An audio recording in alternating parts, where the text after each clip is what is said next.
Dios les bendiga, amados hermanos y amigos que me escuchan.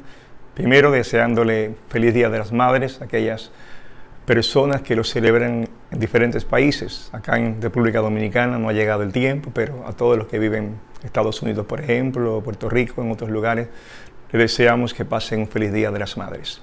Hoy vamos a compartir Jeremías capítulo 32, la palabra de Dios.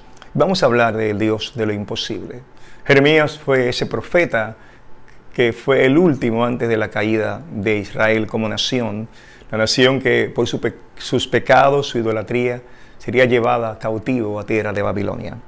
Y en este instante en que leeré estos textos, Jeremías estaba preso, detenido por decir la verdad, detenido por decir la palabra profética que indicaba que el rey de Israel iba a perder, que la nación o Jerusalén entera iba a caer, las murallas destruidas, el pueblo llevado en cautiverio, incluyendo el rey.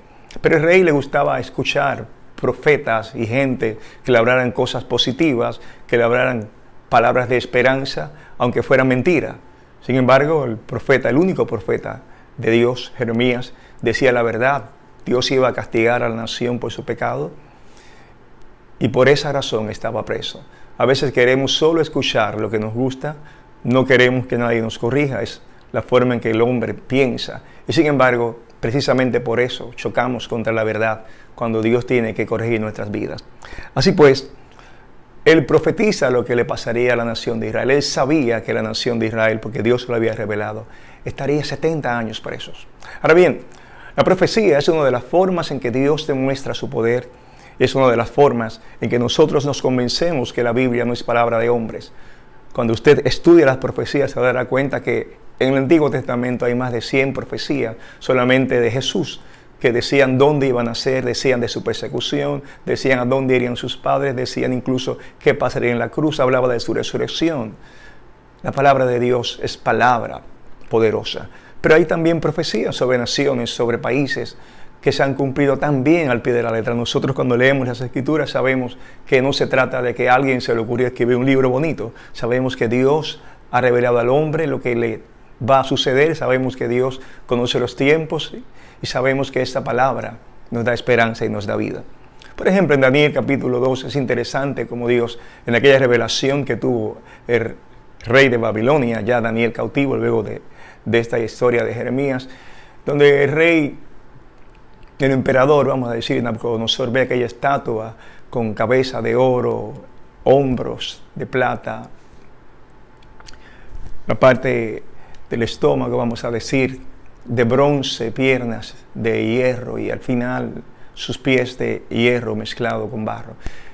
Y la palabra enseña que eran simplemente la historia de 4 naciones, que así ha sido: Babilonia, luego inmediatamente le seguiría el imperio medo-persa, luego el imperio griego, finalmente el imperio romano. Y al final decía que la parte de abajo, que era dedos de los pies, eran mezclados hierro con barro. Lo que indica es que del último imperio, que es Roma, saldrían unos reyes más débiles. Lo interesante es que luego de ese último reino, lo que la Biblia enseña es que vendría un reino que nunca jamás pasaría, ese reino de Dios. Lo que nos indica interesante es que mientras estos reinos desaparecieron y fueron conquistados el uno por el otro, esto es, Babilonia conquistado por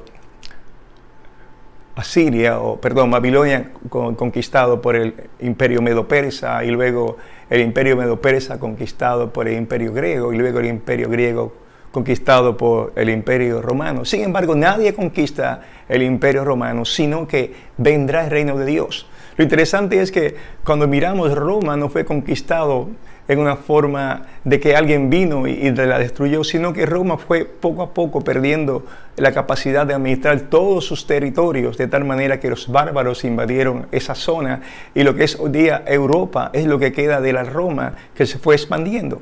Así es que esa Roma se fue expandiendo por toda Europa, divididos, como hemos dicho, por aquellos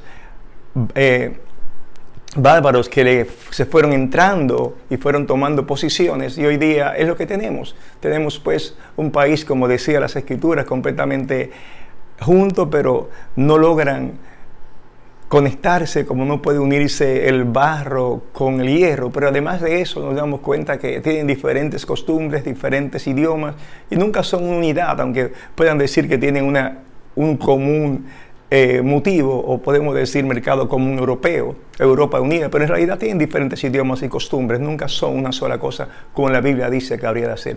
Pero lo importante es que en ese tiempo lo que Dios dijo es que vendría el reino de Dios. Estamos cerca, obviamente, de la venida del reino de Dios, pero ese no es el tema nuestro de hoy. El tema nuestro de hoy es hablar sobre lo que le pasó a Jeremías, pero sin olvidarnos que Dios es el Dios que anuncia las cosas que han de ocurrir y de venir. De hecho, en Isaías capítulo 4, versículo 6, Dios, para mostrar su poder, dice: así dice Jehová, Rey de Israel y su Redentor, Jehová de los ejércitos, yo soy el primero, yo soy el postrero, y fuera de mí no hay Dios. ¿Y quién proclamará lo venidero? Lo declarará y lo pondrá en orden delante de mí, como hago yo desde que establecí el pueblo antiguo. Anúncienles lo que viene y lo que está por venir. Dios se compara con los falsos dioses. Ningún dios falso de aquellos tiempos ni de ahora podía decir lo que habría de venir, ni podría hacer un plan, y podía con antemano organizar lo que habría de acontecer. Pero Dios sí. Dios dice: ¿quién como yo? Que otro lo demuestre, que alguien muestre su poder. ¿Quién como yo que hago lo que he hecho desde tiempos antiguos, cuando establecí a mi pueblo y expliqué su futuro? Dios es el Dios que precisamente se da gloria a sí mismo, mostrando que Él todo lo ha revelado antes que suceda. Luego en otro texto dice: acordaos de las cosas pasadas desde los tiempos antiguos, porque yo soy Dios y no hay otro Dios, y nada hay semejante a mí, que anuncio lo por venir desde el principio y desde la antigüedad lo que aún no era hecho, que digo: mi consejo permanecerá y haré todo lo que quiero. Dios es el único que sabe todas las cosas, y precisamente nosotros le servimos a un Dios que nos muestra su poder mostrando todas las cosas. Así que ya Dios le había mostrado al rey de Babilonia, más bien disculpen, le había mostrado al rey de Israel lo que le había a acontecer. Sedequías iba a ser llevado cautivo por el rey de Babilonia. Y en ese momento, Jeremías 32:8 dice: y vino a mí Anamel, hijo de mi tío, conforme a la palabra de Jehová, al patio de la cárcel, y me dijo: compra ahora mi heredad que está en Anatot, en tierra de Benjamín. ¿Qué ocurre? Mientras todo esto acontecía, un sobrino de él llegó hasta la cárcel para venderle una heredad, para venderle una propiedad. Y dice el verso 9: y compré la heredad de Anamel, hijo de mi tío, la cual estaba en Anatot, y le pesé el dinero, 17 siclos de plata, y escribí la carta y la sellé, y la hice certificar con testigos, y pesé el dinero en balanza. En medio de una guerra, en medio de una invasión que ya se veía, nadie hace negocios, nadie compra. ¿A quién se le ocurre comprar una tierra en un lugar que será conquistado? Él sabía que la tierra iba a ser conquistada. Él sabía que lo que compraría sí iba a perder, porque simplemente iba a ser conquistado por los caldeos. Y sin embargo dice: y después que di la carta de venta a Baruch, hijo de Nerías, oré a Jehová diciendo: oh Señor Jehová, he aquí que tú hiciste el cielo y la tierra con tu gran poder y con tu brazo extendido, ni hay nada que sea difícil para ti. Jeremías comienza a adorar a Dios, reconociendo que Dios tiene el poder, que hizo todas las cosas, y comienza a hablar, confesando que no hay nada que sea difícil. Literalmente nada que sea demasiado grande para Él no hacerlo. Literalmente nada que sea demasiado fuerte o duro o imposible para Dios hacerlo. Nuestro Dios es el Dios de lo imposible. Jeremías lo sabe, Jeremías lo confiesa y sigue diciendo en su oración: que haces misericordia a millares y castigas la maldad de los padres en sus hijos después de ellos. Dios grande, poderoso, Jehová de los ejércitos es su nombre. Y en ese momento está él hablando de lo que le pasa a la nación, porque la nación va a ser llevada cautiva, porque Dios es el Dios que castiga la maldad. porque Dios es el Dios poderoso, el Dios grande, grande en consejo y magnífico en hechos, sigue diciendo las Escrituras, porque tus ojos están abiertos sobre todos los caminos de los hijos de los hombres, para dar cada uno según sus caminos y según el fruto de sus obras. Él, mirando lo que estaba ocurriendo, sabía que los ojos de Dios miraban el corazón, miraban el rey, miraban el pecado de los hombres, y porque los ojos de Dios están abiertos sobre los caminos de los hijos de los hombres, Él da cada uno según su camino. Nuestro Dios tiene sus ojos abiertos, no hay forma de escaparnos a su presencia, no hay forma de ocultar nuestros malos hechos, no hay forma de ocultar nuestras malas actitudes, y ciertamente el hombre recibe lo que ha sembrado. En este caso era un recuerdo para la nación de que no había injusticia en Dios, sino que Dios estaba mostrando su justicia al darle al hombre conforme a su pecado, sin olvidar que Dios muchísimas veces mandó profetas que le comunicaran al pueblo que se arrepintiera. Dios es un Dios de misericordia, grande misericordia, como muchas veces hemos visto en su palabra. Y no es cierto que ante la primera ofensa nos castiga. No. Dios nos da oportunidades, y tú lo sabes. Dios nos habla muchísimas veces.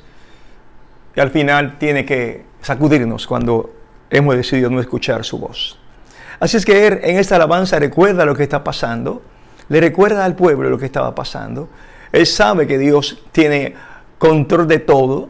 Él sabe, y ya Él está viendo lo que fue profetizado en acción. En el verso 24 de Jeremías 32 dice: he aquí que con arietes han acometido la ciudad para tomarla. Ya lo está viendo cuando ponen esas rampas en las murallas para subir los soldados, y la ciudad va a ser entregada en manos de los caldeos que pelean contra ella. Ya estaba la lucha montada a causa de la espada, del hambre y de la pestilencia. Ha venido, era algo actuar, pues a suceder lo que tú dijiste, y aquí lo estás viendo. En ese momento que Él está ahora hablando, está aconteciendo la caída, la conquista por mano de los caldeos. Y de momento, el verso 25, Él dice: oh Señor Jehová, y tú me has dicho, cómprate la heredad por dinero y pon testigos, aunque la ciudad sea entregada en manos de los caldeos. Y en ese momento el profeta piensa en lo que acaba de hacer. El profeta ha comprado, y sin embargo se da cuenta que va a perder lo comprado. Y el profeta no entiende por qué Dios le manda a hacer algo que no tiene sentido. ¿Por qué razón por qué tú me has dicho que compre? ¿Por qué razón me has dicho que ponga testigo si la ciudad será entregada? ¿Por qué he hecho esto que no parece que tiene lógica ni tiene sentido? En ese instante hubo una duda ante la instrucción de Dios. No entendió por qué comprar en un lugar que sería conquistado por el enemigo. Comenzó a meditar en lo que hizo, y de momento no le encontró sentido. El profeta, podemos decir que en este instante tambalea ante la situación, va a sufrir pérdida. El profeta luego aprendería que esa compra era simplemente un símbolo de fe, de que Dios cumpliría la promesa de retorno. Sin embargo, que él dudara, que él pensara por qué lo he hecho, que él tuviera una confusión, es simplemente parte de la vida del hombre. El hombre siempre será un hombre, y no importa su crecimiento, no importa cuánto conozca, hay momentos en nuestras vidas que tambaleamos en dudas a pesar de conocer la verdad. A pesar de que él había dicho, no hay nada difícil para ti, de momento no entendió por qué hizo lo que hizo.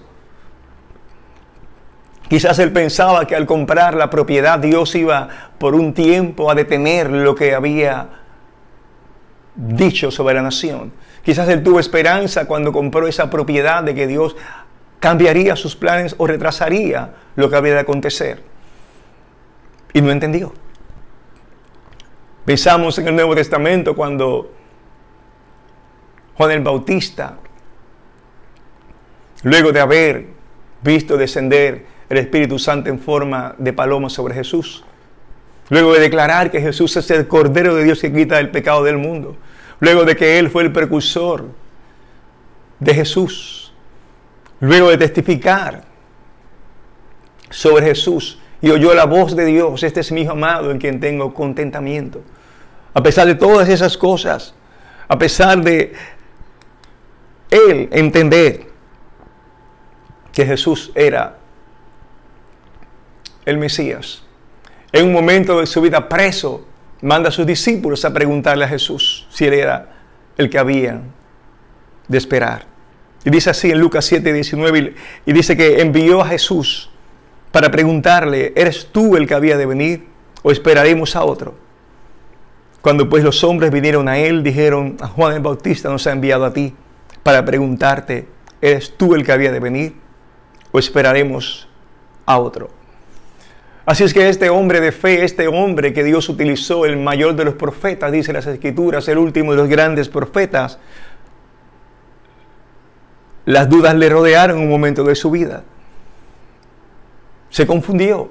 La razón por la cual se confundió no la sé, pero es muy posible que él, preso en la cárcel, sin que Jesús se manifestara públicamente, sin que Jesús comenzara a reinar como se esperaba que hiciera el Mesías, sin que Jesús no hubiese derrotado al imperio romano como se esperaba que hiciera el Mesías terreno, dudara. Y es interesante que cuando Jesús responde, no da un discurso ni dice que yo soy, sino que simplemente hace unos milagros y le dice: díganle lo que ven, díganle que los ciegos están recuperando la vista, díganle que los sordos están recuperando la audición. Fue todo lo que le dijo. Le mostró señales, pero no le habló nada más. Simplemente para el hombre de fe era suficiente ver lo que estaba ocurriendo, no necesitaban más ninguna explicación. A veces nos confundimos en el cómo Dios hace las cosas y eso nos trae algo de dudas. Dios hace las cosas obviamente como Él quiere, pero nosotros no entendemos porque sus pensamientos son más altos que nuestros pensamientos. En una ocasión, un hombre llamado Natanael es llevado a Jesús por Felipe. Y Felipe le dice a Natanael: hemos encontrado a Jesús de Nazaret, el hijo de José, aquel de quien escribió Moisés en la ley y de quien escribieron los profetas. Entonces, ¿saben qué dijo Natanael? Dijo: ¿de Nazaret? ¿Acaso de allí puede salir algo bueno? Nosotros limitamos a Dios y nos limitamos a nosotros cuando pensamos que Dios no puede hacer las cosas diferentes. O pensamos que Dios tiene que hacer las cosas solo desde un lugar, desde un sitio, de una forma. Y eso precisamente hace que no recibamos y dudemos acerca de las cosas que Dios puede hacer. Y entonces Dios tuvo que hablarle a Jeremías y recordarle quién es. Cuando estas cosas ocurren, cuando estos cuestionamientos llegan a la mente nuestra, Dios tiene que recordarnos quién es Él. Isaías 55:8, la Biblia dice: porque mis pensamientos no son vuestros pensamientos, ni vuestros caminos mis caminos, dijo Jehová. Como son más altos los cielos que la tierra, así son mis caminos más altos que vuestros caminos, y mis pensamientos más que vuestros pensamientos. No podemos jamás olvidarnos que Dios tiene planes que no entenderemos, que Dios hace cosas en forma que tampoco podemos ni analizar muchas veces. Pero tenemos que tener el entendimiento que sus planes son más altos que nuestros planes, que sus formas de hacer las cosas son mejores que nuestras cosas.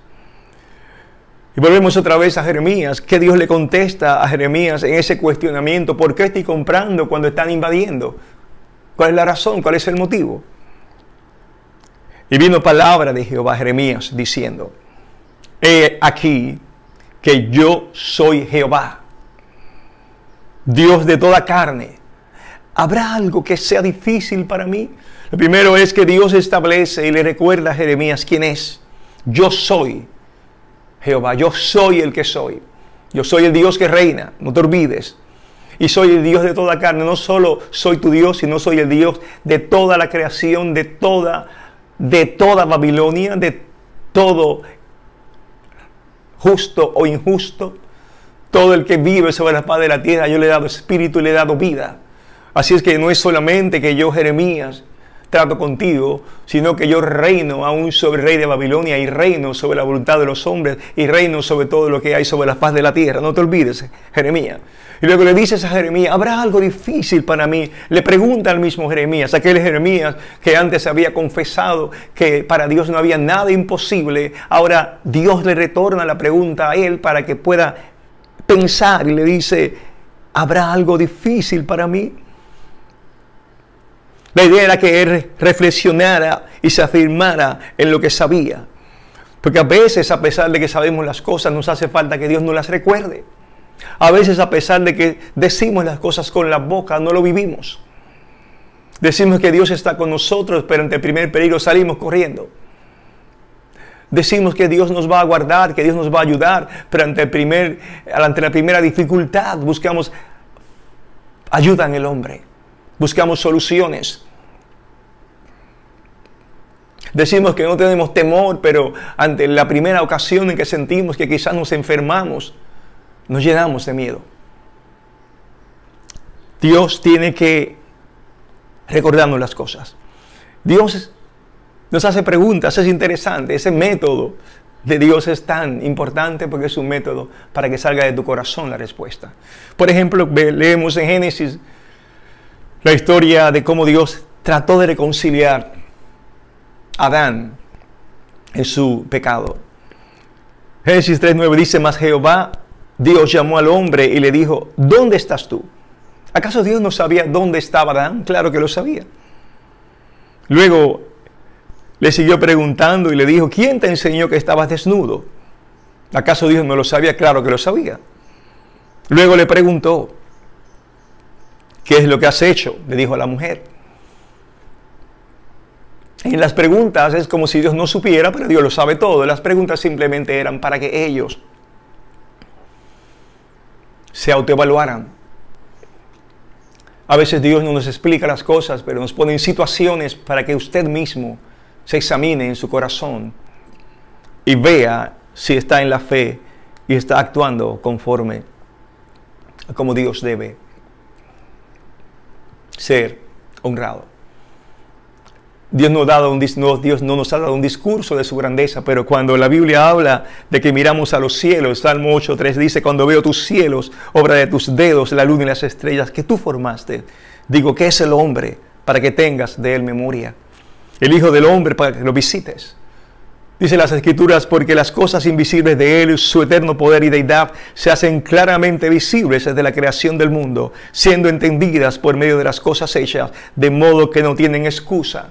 Dios quiere que miremos y Dios quiere que entendamos, que miremos la creación, que miremos las cosas que ocurren y sepamos que Dios es el gran yo soy.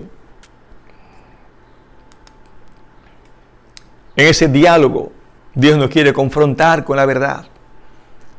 En ese diálogo con Jeremías, Dios quería confrontar a Jeremías con lo que él sabía, pero no estaba viendo. Dios cumpliría todo lo que él había dicho.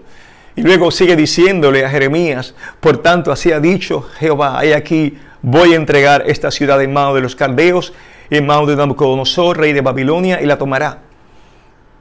Y con todo, ahora dice Jehová, Dios de Israel, a esta ciudad, de la cual decís vosotros, entregada será en mano del rey de Babilonia, a espada, a hambre y a pestilencia. He aquí que yo los reuniré de todas las tierras a las cuales les eché con mi furor. He aquí la promesa, yo los reuniré de todas las tierras a las cuales eché con mi furor y con mi enojo e indignación grande, y los haré volver a este lugar, y los haré habitar seguramente, y me serán por pueblo, y yo seré a ellos por Dios. Jeremías, déjame recordarte que aunque viene esa invasión, aunque ciertamente voy a llevarlo lejos, volveré a reunirlos y volverán y serán otra vez pueblo. Así que lo que has comprado volverás a tenerlo, lo vas a disfrutar porque yo soy fiel, porque yo soy el Dios que hago todas las cosas posibles, porque las cosas que para ti son difíciles, para mí son fáciles, porque aunque parezca que todo va a ser destruido, yo he hablado y lo que yo he dicho será cumplido. Dios se ha exaltado. cómo debió afectar eso el corazón de Jeremías y cómo debe afectarnos a nosotros esa verdad. Yo entiendo que en ese instante Jeremías se sintió otra vez lleno de tranquilidad, sabiendo que Dios era fiel y que esa compra no era una compra alocada, o que esa decisión no era una decisión sin planificación, sino que Dios haría lo que dijo que habría de hacer. Debemos, hermanos, tener confianza en el Dios de lo imposible, en el Dios que hace las cosas difíciles. De hecho, nuestro Dios será tan grande como tú lo creas. Cuando 2 ciegos vinieron donde Jesús para ser sanados, Él dijo: conforme a vuestra fe se ha hecho. Dios está con nosotros, pero muchas veces nosotros no actuamos como si Dios estuviera con nosotros. Dios está con nosotros cuando el barco no se mueve, pero también está con nosotros cuando el barco entra en la tempestad. Estamos acostumbrados solamente a pensar que Dios está con nosotros cuando las cosas van con tranquilidad y suavemente. Pero cuando algo sacude nuestras vidas, pensamos que Dios nos ha abandonado, y en ninguna manera es cierto. Dios es el Dios que actúa en el desierto, Dios es el Dios que actúa en el silencio, Dios es el Dios que actúa en la tempestad. No puede moverse nuestra fe dependiendo de las circunstancias que nos rodean. Debemos confiar que Dios nos ayuda en aquellas cosas que parece que son insuperables. Debemos pensar y debemos buscar la presencia de Dios y la ayuda de Dios en el Dios que hace todas las cosas posibles. Porque no hay imposible para Dios. Por eso cuando Dios le hablaba a Abraham acerca de que tendría su hijo en su vejez, Sara se rió. Y entonces Dios dijo: ¿habrá algo difícil para Dios? Es que tenemos que aprender que no hay ninguna situación que Dios no nos pueda levantar y nos pueda ayudar. En este tiempo en que, claro, tú quizás estás asustado, que estás quizás pensando qué pasará, debes recordar que Dios nos bendice, nos prospera, nos levanta, no dejará que el justo pase hambre, nos acompaña. Escucha nuestra oración, nos llama y nos dice: clama y te responderé. Dios sigue reinando, Dios sigue siendo tu Dios, Dios sigue estando a tu lado y Dios quiere que sigas confiando en su persona. Dios no quiere que temas. Dios dice: así dice Jehová Dios, creador de los cielos y el que los despliega, el que extiende la tierra y sus productos, el que da aliento al pueblo que mora sobre ella y espíritu a los que por ella andan. Dios es el Dios que dice: nuestro Dios está en los cielos, dice el salmista, todo lo que quiso ha hecho. Job testifica diciendo: yo conozco que todo lo puedes y que no hay pensamiento que se esconda de ti.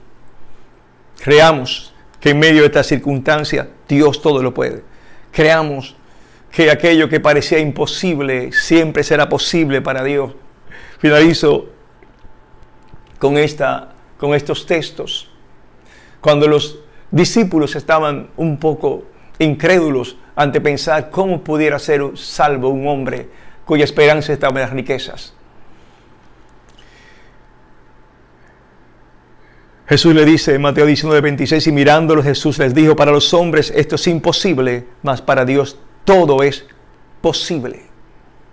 Recordemos, hermanos, que Dios es el Dios que salva. Recordemos que aquella persona que tú piensas que no tiene salvación, que tú piensas ¿cómo será que Él vendrá a Cristo? ¿Cómo será que cambiará su vida? Todo es posible. Ora por tu familia, ora por tus hijos, ora por tu esposo o por tu esposa. Aunque parezca que es una roca dura, recuerda que Dios hace las cosas que te parecen imposibles. Recuerda que Dios es un Dios que cumple todas sus promesas. Recuerda que puedes confiar en Dios. Y en medio de la circunstancia, que cese el temor. Dios proveerá, Dios te bendecirá, Dios te ayudará, porque Dios es el Dios de lo imposible. Gracias le damos al Señor por esta palabra. Que sea para tu alma y tu corazón, para fortalecer tu fe y tu vida. Dios te bendiga y Dios te guarde.